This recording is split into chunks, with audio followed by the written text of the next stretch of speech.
People like him shouldn't have to share the same space as us. The wealthy woman's voice echoed through the hospital corridor as she pointed at the janitor.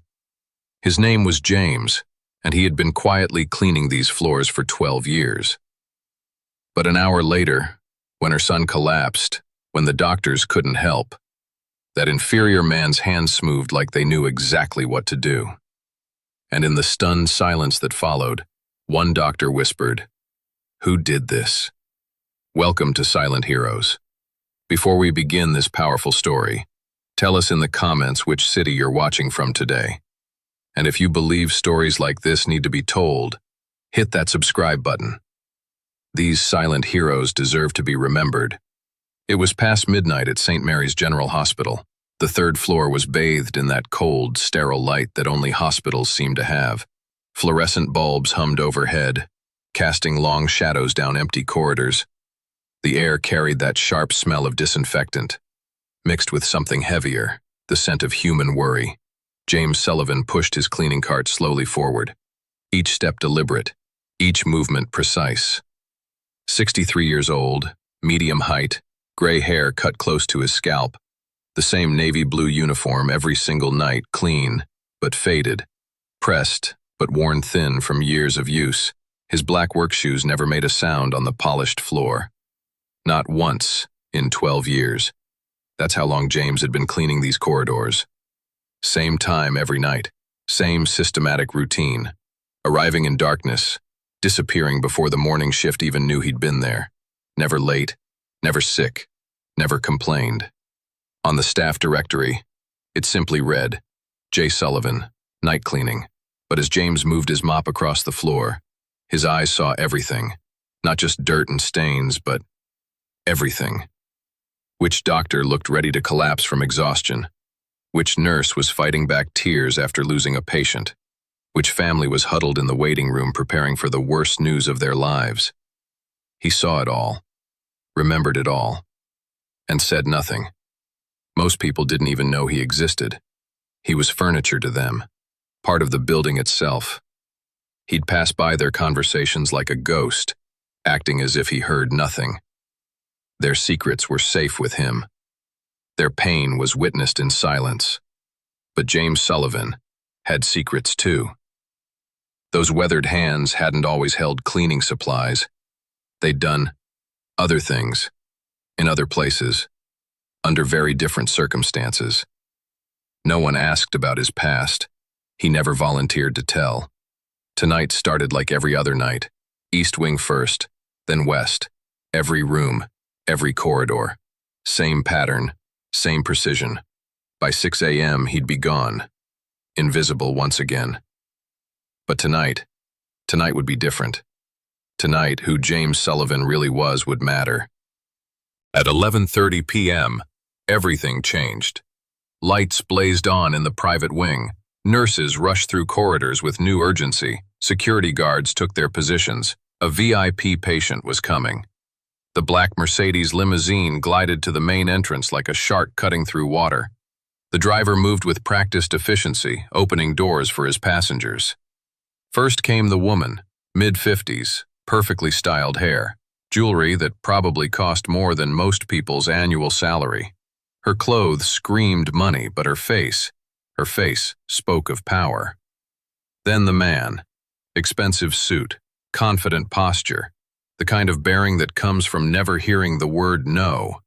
Finally, the young man, 25, maybe 26, designer everything, but his walk was unsteady, his eyes unfocused. The Whitmore family, owners of the city's largest construction empire, faces on magazine covers, names on hospital wings and charity foundations. Christopher Whitmore was their only son, their heir, their problem. Since college, he'd been a walking disaster. Parties, scandals, money flowing like water to fix whatever mess he'd created this time. Tonight's mess was alcohol. Too much of it. The family rode the private elevator to the third floor. James was cleaning the corridor outside room 36 when the doors opened. He kept his head down, kept working, the way he always did. But the moment they stepped off that elevator, the entire atmosphere changed. Margaret Whitmore's voice cut through the quiet like a blade. "I want my son examined by your best doctor. Get Dr. Harrison here immediately," she declared. The nurse bowed her head. "Of course, Mrs. Whitmore. Dr. Harrison is on his way. 5 minutes," she replied.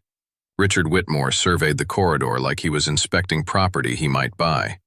His gaze settled on James and stayed there. "Why is there so much staff here at this hour?" he asked.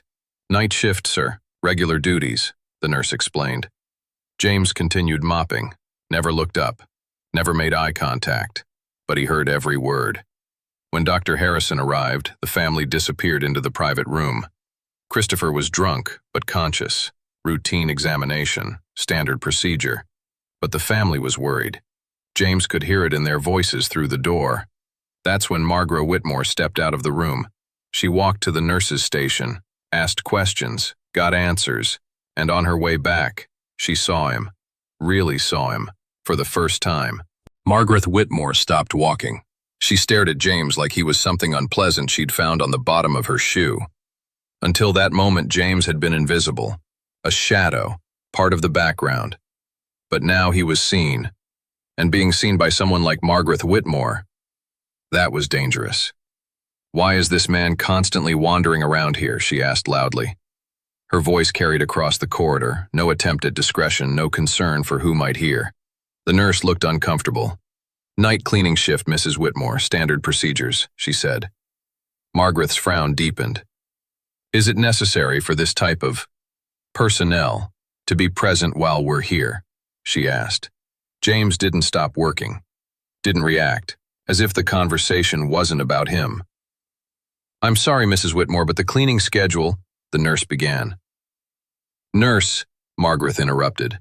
The word came out like a whip crack. "We don't want this type of person in the same environment as our family." James's hand paused, just for a moment, then continued mopping. The nurse's face reddened. "Mrs. Whitmore, cleaning is essential in a hospital. Hygiene protocols require," she tried. "Hygiene?" Margaret's voice rose. "You're talking to me about hygiene? People like him shouldn't have to share the same space as us." This time James stopped completely. He set down his mop, straightened slowly, but still didn't look at anyone. The corridor fell silent. 2 nurses stopped their work. A security guard shifted uncomfortably. Even the heart monitors seemed quieter. "Mrs. Whitmore?" the nurse tried again. "No," Margaret declared, her voice ice cold. "When our family comes to a place like this, we expect appropriate service, quality care.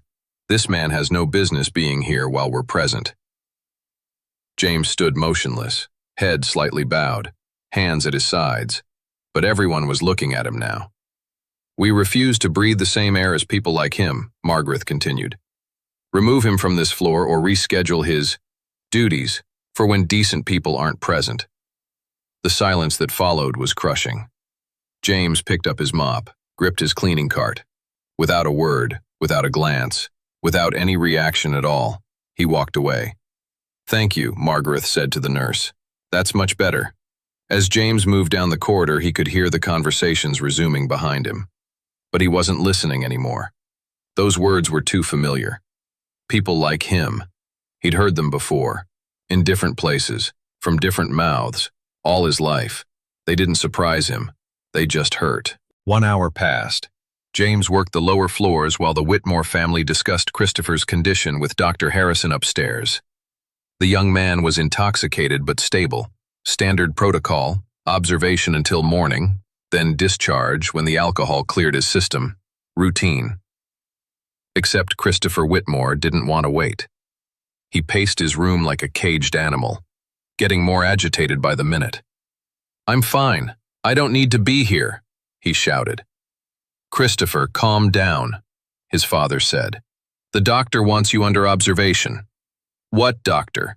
"That old man. I'll see my own physician," Christopher protested. Margaret tried to soothe him. "Christopher, please. Just one night," she said, but he wasn't listening. Christopher stormed out of his room and into the corridor. Nurses tried to guide him back, but he was beyond reason. "This hospital is pathetic," he shouted. They can't even maintain basic standards. That disgusting man was everywhere. He meant James, though he'd barely seen him. Places like this are beneath us. His voice echoed off the walls. Nurses looked embarrassed. Other patients were disturbed. Families stared. But Christopher didn't care. That's when James appeared at the top of the stairs. Final rounds of his shift. Almost dawn. Christopher spotted him immediately. There's that man again, he yelled. James kept his head down, kept working. Hey, you! Christopher approached like a predator. What are you still doing here? Silence. I'm talking to you, Christopher insisted. A nurse rushed over. Mr. Whitmore, please return to your room, she said. This man was told to leave. My mother made it clear, Christopher declared. James stopped, looked up. For the first time all night, they made eye contact. Christopher's eyes were bloodshot, alcohol on his breath, but something else in his expression. Confusion, like he was seeing something he didn't understand. Who are you? Christopher asked, his voice suddenly quieter. James said nothing. Christopher backed away. I'm going back to my room, he muttered. He turned and left. James returned to his work, but something had shifted. The air felt different, like a storm was coming. 2:45 a.m. Christopher returned to his room, but his condition was deteriorating. The alcohol was leaving his system, but something else was wrong. His heart raced. His breathing became labored. At first, he said nothing, just tossed in his bed. Then the chest pain started. Mom, he called weakly. Margaret rushed to his side. What's wrong, sweetheart? She asked. Can't breathe. Christopher gasped. Richard stood up. Get the nurse, now, he ordered. The nurse arrived quickly. Christopher's pulse was dangerously high, blood pressure dropping, breathing irregular. Call Dr. Harrison immediately, she said urgently. But Dr. Harrison had left for another emergency. The nearest available physician was 15 minutes away. Christopher was getting worse, fast. His face turned pale, hands trembling, eyes rolling back. What's happening to him? Margaret screamed. Possible complications from alcohol poisoning, the nurse explained. His heart rhythm is becoming unstable. Do something, Margaret pleaded, but the nurse was out of her depth. This needed a doctor. Needed intervention, now. Christopher tried to stand. Change hospitals, he gasped. Better place. 1 step, 2 steps, swaying. 3 steps. He collapsed, unconscious. Christopher! Margaret's scream pierced the night. The nurse knelt beside him, pulse weak, breathing shallow and irregular. We need emergency intervention, she said desperately. Until the doctor arrives.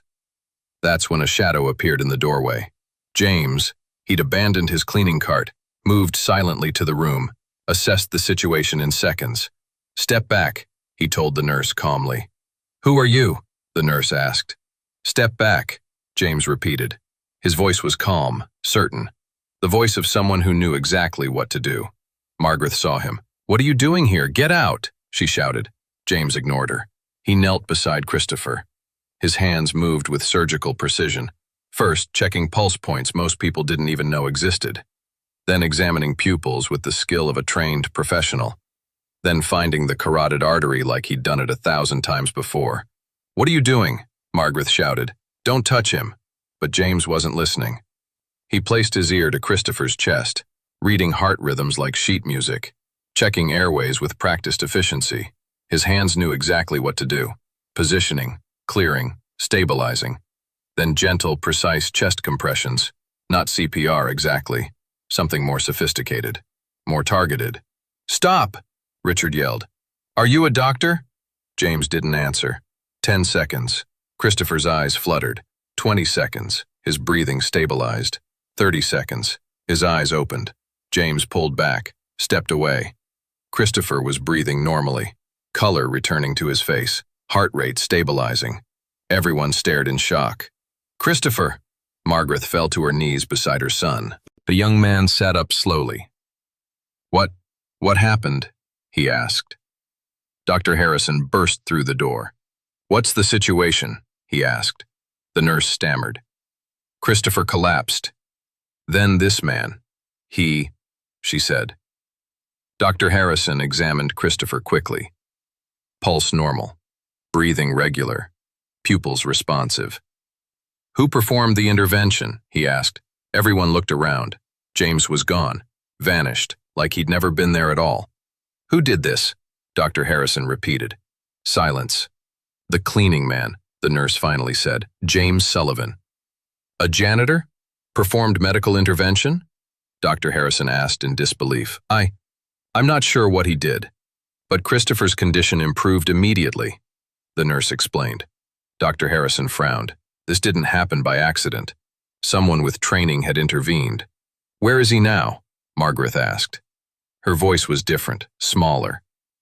I don't know, the nurse said. He disappeared. Christopher was sitting up, alert, stable, but confused. Who saved me? He asked quietly. No one could answer. The man they'd called Inferior.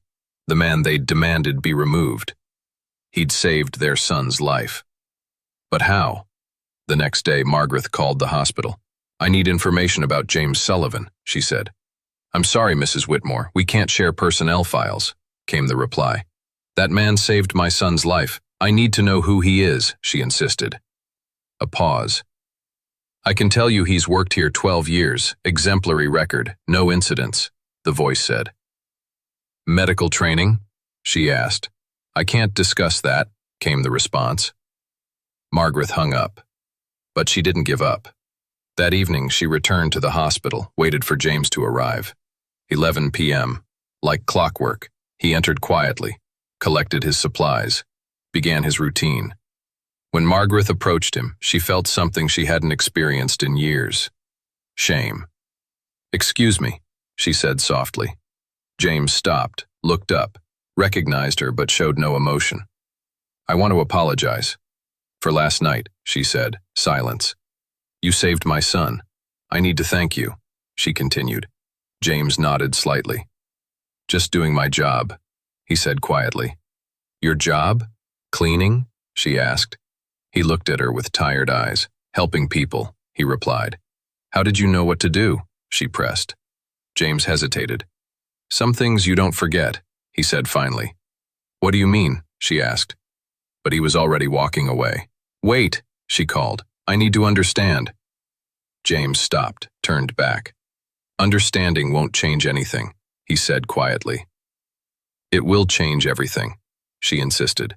For a long moment, they stared at each other. I'm James Sullivan, he said finally. I clean floors. That's who I am now. But before? She asked.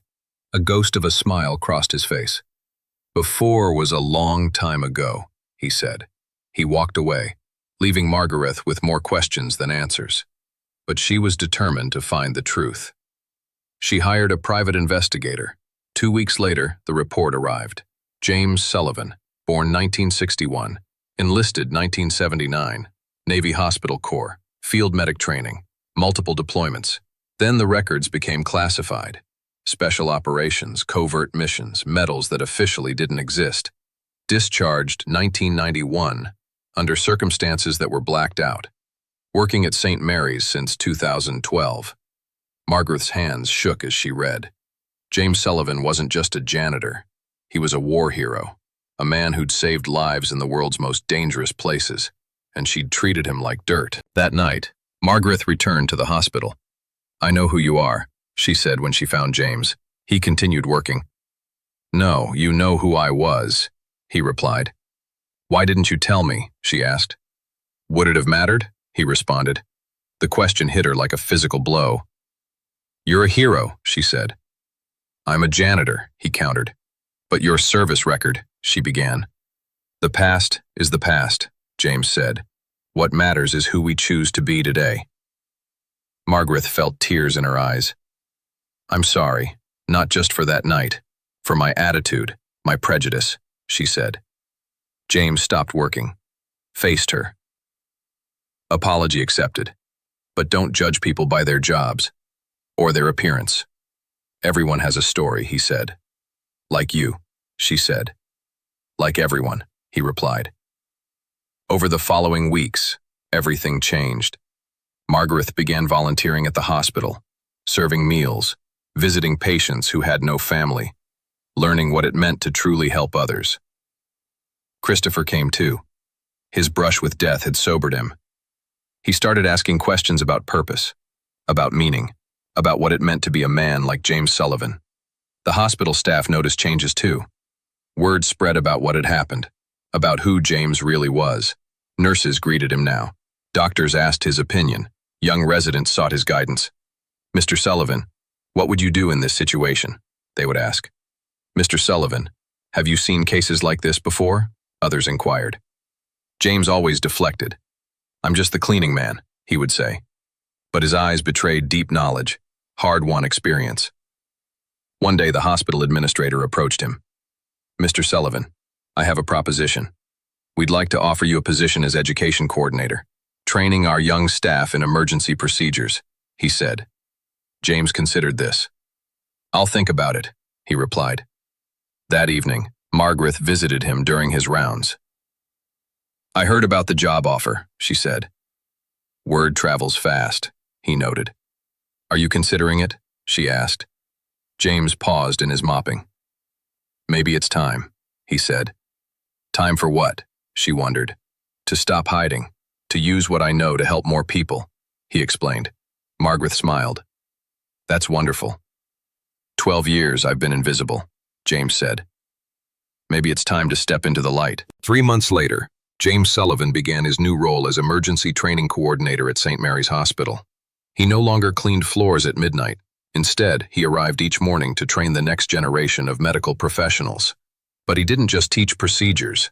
He taught compassion, humility, the importance of seeing every person as valuable. When you look at a patient, he'd tell his students, see the human being first. Everything else is secondary. Never judge someone by their appearance or position. Wisdom comes in many forms. The most important medicine you can provide is respect.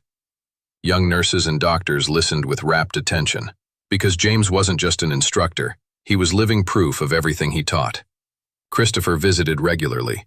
The spoiled rich kid was gone, replaced by a young man searching for purpose. "You saved my life twice," he told James one day. "Once in that room, once by showing me who I could become." James smiled. "You saved yourself. I just pointed the way," he replied. The hospital had changed too. There was more respect, more kindness, more awareness that everyone mattered.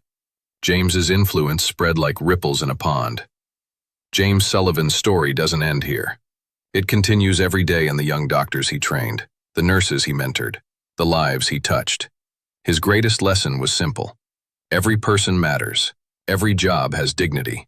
Every act of service, no matter how small, makes a difference. The night janitor who became a teacher, the invisible man who stepped into the light, the hero who never called himself one. That's the story of James Sullivan. And in a world that too often judges by appearances, it's a story we all need to remember. Have you ever met someone like James Sullivan? Someone whose true worth was hidden beneath the surface? Someone who taught you that heroes don't always look the way we expect? Share their story in the comments. And if you believe these stories matter, subscribe to Silent Heroes. Because the world needs to remember that greatness comes in many forms, often the quietest ones. Thank you for listening.